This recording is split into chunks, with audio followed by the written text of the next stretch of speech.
Excellent. Welcome, everybody. This is the Delaware Commercial Real Estate Market Overview Beyond the Housing Marketplace. I'm Jay White. I'm the president of Apex Realty Advisory here in Wilmington, and I'm also the president of the Commercial Industrial Realty Council of Delaware. So I'd like to introduce my two esteemed colleagues, Brittany Dehaney with DSM Commercial out of Rehoboth, Delaware.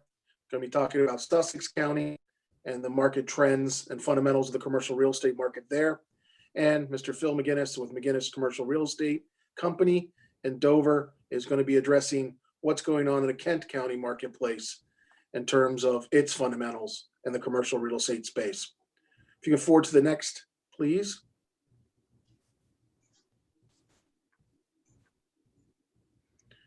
That's the overview. I'm going to go ahead and present an overview, and then we're going to have a little Q&A discussion amongst what's going on in each county related to the fundamentals of the marketplace and major developments and sales transactions. Next page, please. So here it is. This is the real estate pre-pandemic and post-pandemic snapshot for commercial real estate fundamentals per data from CoStar that my firm compiled. As you can see, in the spring of 2020, the market fundamentals were put on froze. We hit a pregnant pause. There was a major slowdown associated with the government lockdowns. People's mobility was crimped.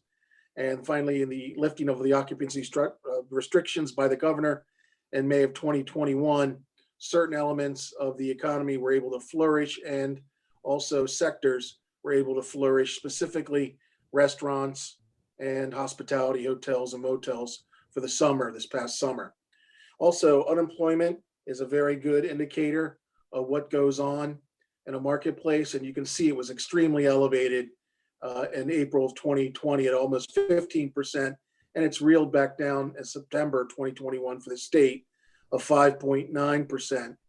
And even though it's a little bit greater than the national unemployment rate of 5.4, it's still a very, very good number. And as the unemployment,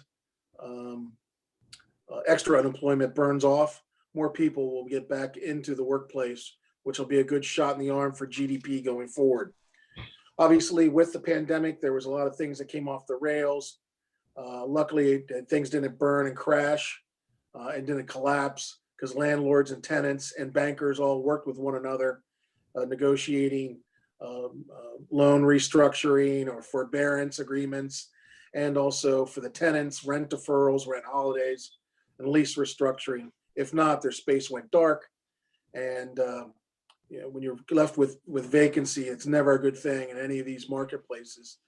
So the good news is, with the lifting of occupancy restrictions and restrictions on movement, market sectors have started to rebound, and you're starting to get positive space absorption, except in the office. Office is a quagmire. It's full of uncertainty of what happens next. Will people return to their marketplace with their offices, given these variants of the coronavirus? And it's going to be interesting to see who benefits and how companies use their space, if they continue to work remote or if they're going to do some type of hybrid or come back to their offices for enhanced productivity and camaraderie. Obviously, the two little darlings of the sector this past year were the industrial and multifamily. You can see those are very strong. Industrial is about 56.1 million square feet across the state of Delaware, and it's operating at a sub 5% vacancy rate.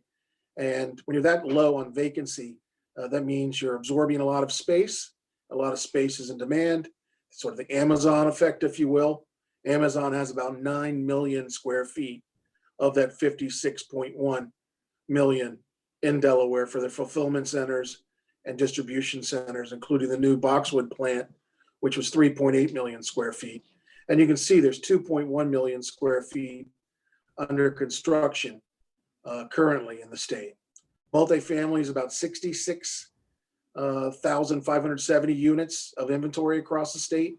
And that's even a tighter marketplace at a sub 3% vacancy. And when you have low vacancy, you have rising rents and new construction to try to satisfy that demand. So now you can see what's going forward, what we want to look at. We want to look at, obviously, the economy's back to pre-pandemic levels, and consumer spending obviously was a strong suit this past summer as these restrictions were lifted. The Delta variant was a temper on the brakes. The work from home still persists for a lot of companies, and there's uncertainty, as I mentioned, related to how demand actually bakes out space demand.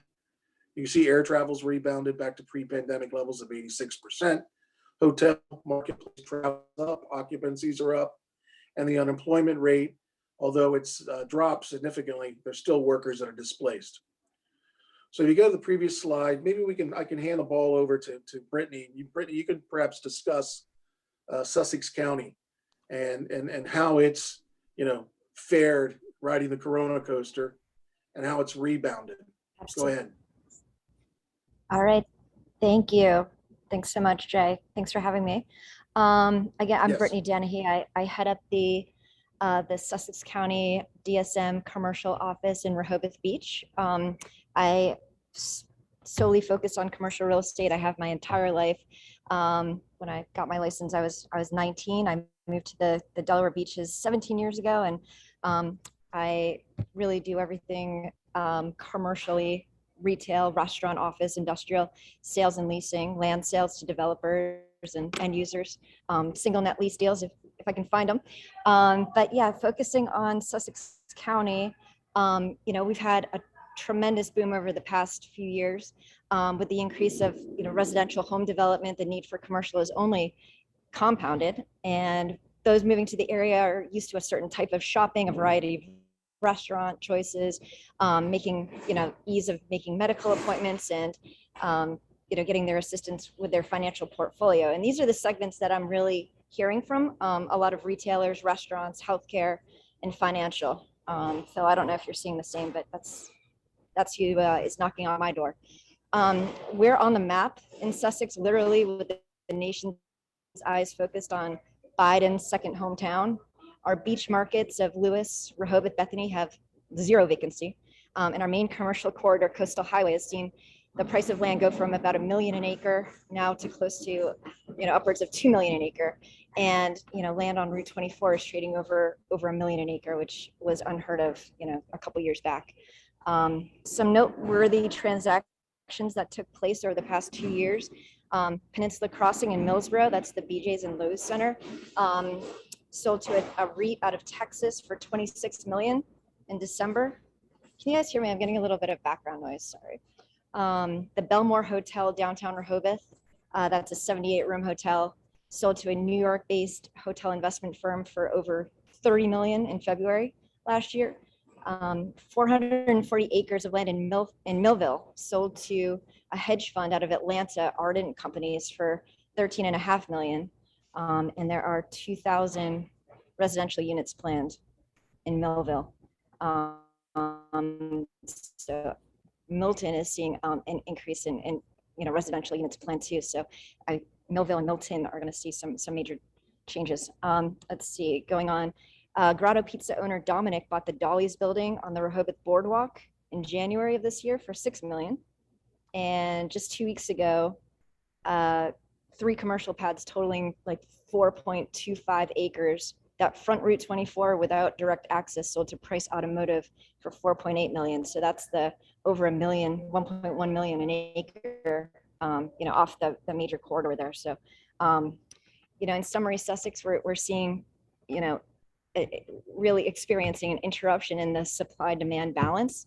We're out of inventory in the primary commercial market, locations, and we're being forced to shift the development west, north, and south, which isn't a problem, but a shift that those end users are going to need to be educated, which may take some time. Water, sewer, natural gas in Sussex is not everywhere yet. So those things are, and DelDOT are going to have to really react. The hot topic among the commercial real estate community is inflation, the repercussions of COVID-19 that Jay alluded to, the possible elimination of the 1031 tax deferred exchange.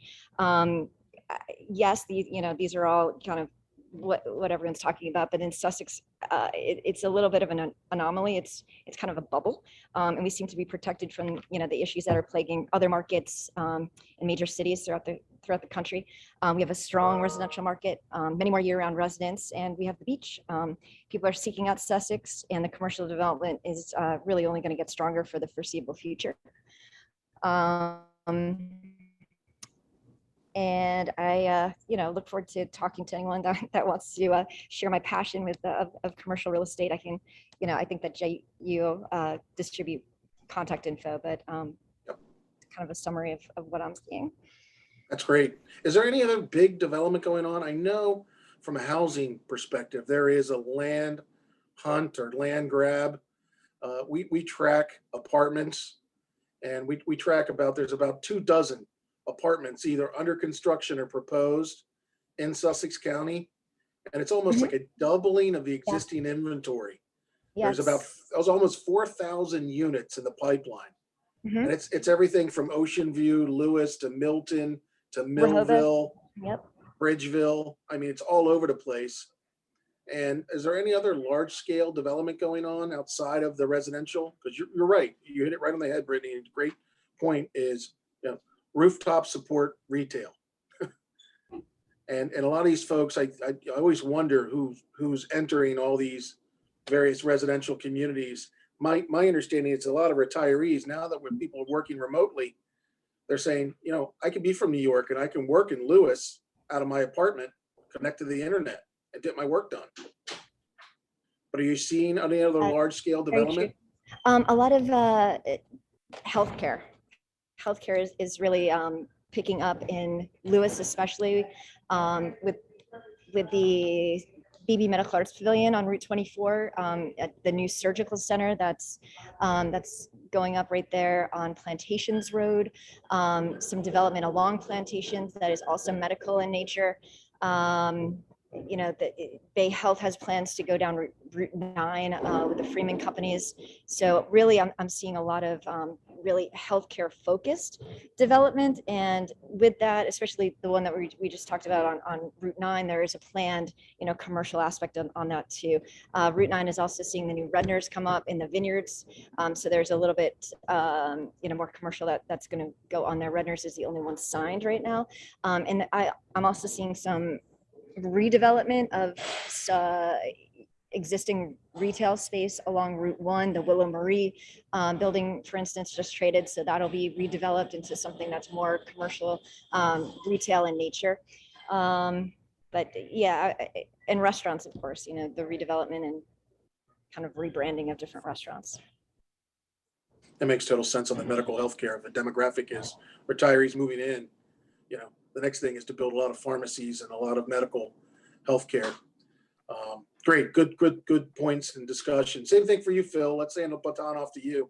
Maybe you could talk a little bit about Kent County and what's going on with its market fundamentals. Yeah, sure, absolutely. Kent is the middle of the three sisters, and we've always struggled a little bit with lack of access, I guess. You have to drive here and drive out. So we don't have the big market grabbers like the resort area at the beach and the airports and things in Newcastle County, but we limp right along. I would say probably our major driver at the moment is land. And, we're pushing and getting some traction with industrial land sales at the moment. We do have some big transactions, and they're bringing big numbers. Capitol Green Apartments, 132 units sold in November for $19.5 million, which is about $148,000 a unit. That's a very big number. Ridgewood Manor Mobile Home Park, 202 lots, 56 acres, sold in November for $12 million. The better part of 60 grand of a unit. Eagle Meadow Apartments in Dover, 298 units sold just a couple months ago for $48 million, $161,000 a unit. So, I mean, there's a lot of money that's being deployed here. I got to believe that this is somehow COVID related. Dover Downs sold the hotel and casino. It's a sale leaseback, 144 million or 288,000 per room. And that's, with the casino being shut down for a while, bouncing back from COVID. I know my mom, she's always the bellwether for me, whether the casino's doing good. She's not going out there as much, 90 years old, pretty much 89 years old. She prefers to stay home rather than go out and risk getting COVID. But when they do go out there, my brother comes up to take her out. They say it's pretty busy, so it must be rebounding pretty well. We're experiencing pretty much the same office trend that I think most people are. We don't track numbers here in Kent County, just never have been able to do that. But we've got a fair office vacancy in this market. We're seeing some medical users moving down to the Milford area where Bay Health has moved their headquarters. So we still have the old Kent General Hospital here, and we still have a lot of doctors that support the hospital that have always been here, but we're seeing a lot of the medical users moving down to the Milford area now. So that's freeing up medical office space. And, we're seeing some aging out too. We're seeing some doctors retiring and closing practices. And Dover was always, we didn't have the big practices here with the 5 and 6 doctors and whatnot. We always had single doctor practices, and, those spaces probably are obsolete in terms of demand at this point as the practices are getting bigger. We're leasing the old Duncan Center. The Duncan Center was foreclosed on last year. That was about 58,000, 60,000 square feet of rentable space in a 75,000 foot building. And we're getting some action. We're getting some seekers, but we're just about ready to sign a lease for 1,400 feet. And I think we are 18% occupied at the moment. Social Security moved out to the Blue Hen Mall. And so we're also working with the FBI on expanding their space. But for the most part, we're seeing the same thing, contraction in the office market, creating vacancy. We are leasing some smaller spaces. We did a couple deals out on the highway, and that always seems to be the popular place. But mostly our office market fundamentals are down on the office space. If we've got a lot of calls for single room type of rent. All I need to rent is a room, so I could probably rent those things all the live long day, but not much of that space is available. From a retail standpoint, we're seeing some contraction there as well. Probably every little small neighborhood strip in town has some vacancy where that's uncommon. And that, I think, results from COVID more so than anything else, that most of that vacancy has occurred in the last 12 or 14 months. And even, we've got a small strip on Water Street that we lease to healthcare, drug and mental health rehab facility. Took 3,500 square feet of that. There's about a third, almost 30% of that property. And it's not even retail. So, we're seeing some conversion of use. Industrial, from an industrial land standpoint, we're booming. That's probably the big ticket item. We just did a 23-acre piece on Lafferty Lane. It's going to be a Pepsi distributorship, the Pepsi distribution facility, and they're going to have some additional space available for flex space or whatever. But the corridor down along Lafferty Lane and Horse Pond Road, that's a targeted area for the city of Dover and Kent County. They're going to expand the roadways and transportation modes there. So that they're really targeting that area, installing enhanced sewer and water capacity to try to steer the industrial development out there. And we're seeing an awful lot of appeal there. We're seeing demand. Closing a couple deals Housing, that goes without saying. While, the beach market, I notice, is $1 million and $2 million a unit. And when we pulled some stats before, I think the median house price was $480,000 in Sussex. And I think it was a little higher at the famous 500s that are along the ocean. God bless you, Brittany. But and then Newcastle was a little over 300, and Kent, comes along at about 225 at a median price. So we're pulling the averages down. But generally speaking, in our housing market, the one thing I do notice is all my friends who are turning their businesses over to their children are selling their houses with the big demand. I mean, you can sell just about any kind of house these days, and they're moving to the beach. So I don't know what, obviously the appeal is the beach, but we're losing population, to that extent. All the old Kent Countyans, Caesar Rodney High grads and whatnot are fleeing down to the beach. And we're doing some construction, not much. Most of the housing construction, I think, is in Smyrna and north that we're seeing. And again, when your median house price is about 225, it's hard to get land and prep it and get units out, at a reasonable price. And so I would say, our market, our office rental rate's about $18 gross. We're getting some better deals, but mostly lower than that. And we've been pretty much at that level. So, we're probably more office vacancy post-pandemic, and starting to develop some retail vacancy as well. And otherwise, all the rest of our things are trending upwards, all the rest of our segments. Excellent. Good summary. And here in Newcastle County, it's interesting, we're the top county, if you will, the most populated of the roughly 1 million people in Delaware. We have about, I think about 60% or 2/3 of the population. And we have a lot of interesting things that are going on. We have the Barley Mill complex that Pet Narrows building of the former DuPont Barley Mill site. It's about 56 acres, and they're building about 567,000 square feet of residential. It's age-restricted residential, office space, and retail space, including the state's only Wegmans. It's going to be 110,000 square foot Wegmans.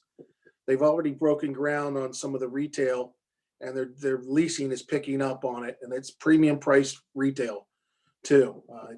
There's no free rents, and it's tight. So Avenue North is by Deladon. That's a former AstraZeneca site on Route 202 is under construction.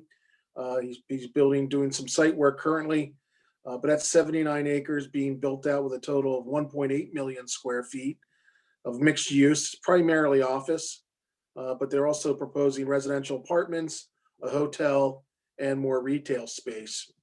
An interesting fact is, I think you alluded to it, Phil, is the death knoll for some of our malls that are in trouble. Some of the big retailers took a knee, declared bankruptcy. So here in Newcastle County, we have the Concord Mall, very affluent area along Concord Pike, 202. Got some big vacancy issues, and there's everybody sort of scratching their front side and backside trying to figure out what's the next thing along that's going to be developed there, because I don't think retail is going to survive there, the bigger box retail. You saw it in Claymont. The Tri-State Mall sold to a developer out of New York. They're knocking it down and building 525,000 square feet of cross-dock distribution warehouse. So as you hit it on the head, Phil, industrial is super, super hot. In Middletown, Middletown's really hot. All the land's getting snapped up for the industrial. There's a large pharmaceutical concern out of China who's taken 180 acres. The Money Farm, which is about 55 acres, just sold to the master developer for Amazon. They're going to build 190,000 square foot site so they can store their electric vehicles and repair them and do some little bit of storage there. And then there's also additional space that's industrial. The Scott Run Business Center is getting redeveloped off 301. Up north, the former Claymont Steel has some land under agreement to be developed with industrial. So everybody's trying to snap up industrial land. And I always ask the reason why. It's because of the perceived value and the land pricing. If you go to New Jersey or you go to Pennsylvania, land is very expensive, entitled land. And in Newcastle County, the pricing for industrial land can range from about 175,000 acre to 275,000 acre. And it's growing. It depends where you are and how it's served. Another interesting fact of mall redevelopment is the redevelopment of country clubs and big golf centers. So the former Delaware National or Hercules Country Club recently got approvals for 262 residential dwelling units on its 200 acres. And that's going to be built out with a merchant builder. Cavaliers Country Club has approvals for 714 dwellings right there by the Christiana Mall on 150 acres. So that's a mixture of everything. Townhouses, singles, apartments. So there's a lot of, I'll call it that infill development on these redeveloped shuttered country clubs. So in the space in Newcastle County, what's going on is, as I said earlier, office market is really just some uncertainty about future demand and when companies need for their space needs, if people are going to remain working distantly or if they're going to be working under one roof. So there's some uncertainty. But remember, those office leases are usually longer lease terms. So it's going to be take a while to show itself of how it's going to play out. Retail market rebounded fairly strong. Dr. Lindeman calls this the roaring 20s. And as soon as we have this slack taken up in the employment sector of people coming off the bench, getting their extra unemployment, and then entering the labor market, the forecast is for national U.S. GDP to grow next year at 4.5% to 6.5%, which is tremendous growth. We got to worry about things overheating, as Brittany pointed out. If you go down, Phil, on the last page, I'll go down through a few of the sales that have occurred here in Newcastle County. Brittany went over the ones in Sussex, and some of them are huge. I mean, they're really big sales. Same thing, Eagle Meadows, $48 million was a 6.2 cap rate. And you see Carolyn Woods, brand new development in Sussex County. If you go forward, it sold for $43 million, which are sort of unheard numbers in Kent and Sussex. You can see here in Newcastle, it's a variety of things that are trading over $5 million. A majority of these happen to be apartments. Southgate Apartments at 128 a unit, and Newark just recently sold last month. In summer, Edge at Green Tree, almost 300 units. It sold for $51.5 million, 180 a unit. You can see the former Comcast call centers. Call centers are down on their knees. They're being shuttered left and right. They're going to work remotely. So anybody who has a call center and had a lease, they're probably not there anymore. Then going forward, these are some of the points you can forward, Phil, because in the interest of time, I just don't want to consider me a blabbermouth. There is a lot of transaction activity as it relates to industrial land. There's some strategic retail, and apartments are definitely hot if you can find them. But I think Brittany and Phil would probably also support this thesis. Is there's just limited inventory out there.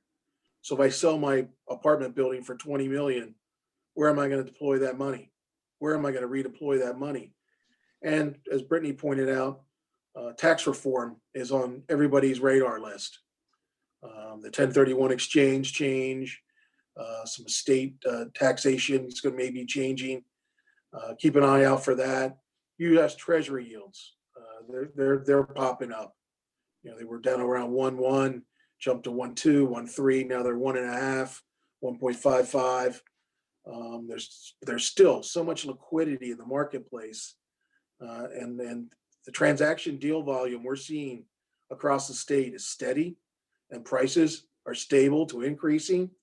COVID caused a slowdown, but there was no, I think my colleagues here would agree with me, there was no market collapse and no forced commercial real estate distress sales.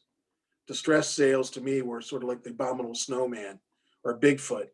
You heard of it, but you never really saw them. But you have to remember too, there's a lag.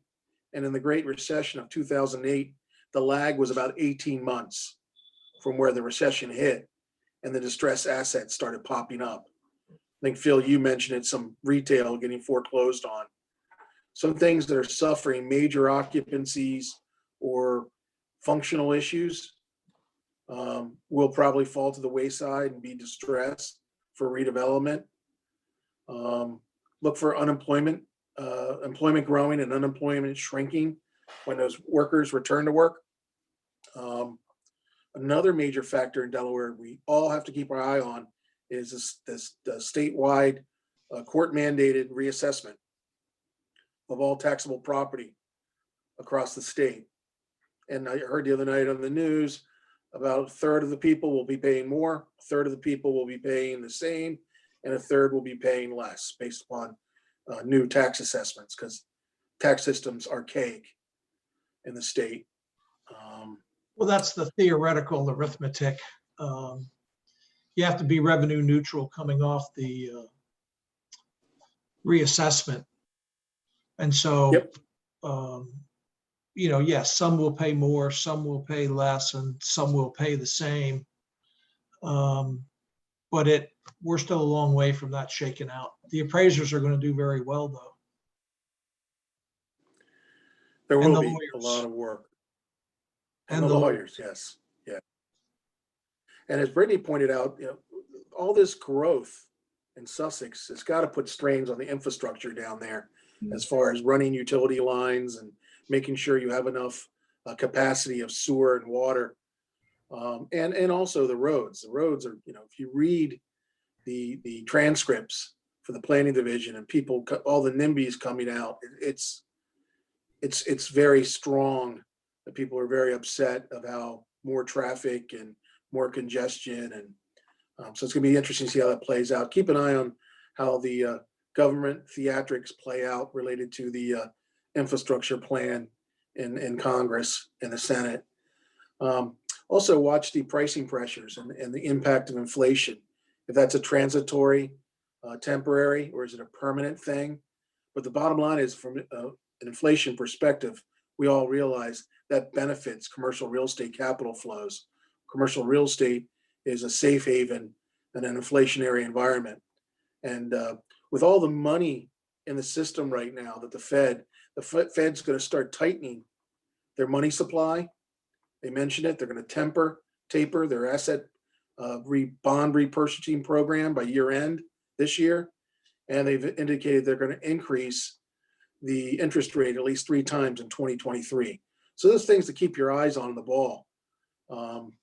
Inflation is obviously big and huge. Most of it's caused by the jump in the used car sales prices, believe it or not, because the auto rental agencies at the beginning of COVID panicked because they needed revenue to keep their business afloat. So they sold off a lot of their excess fleet and flooded the market. And now chips are hard to come by for new manufacturing. So you're left with a supply-demand imbalance.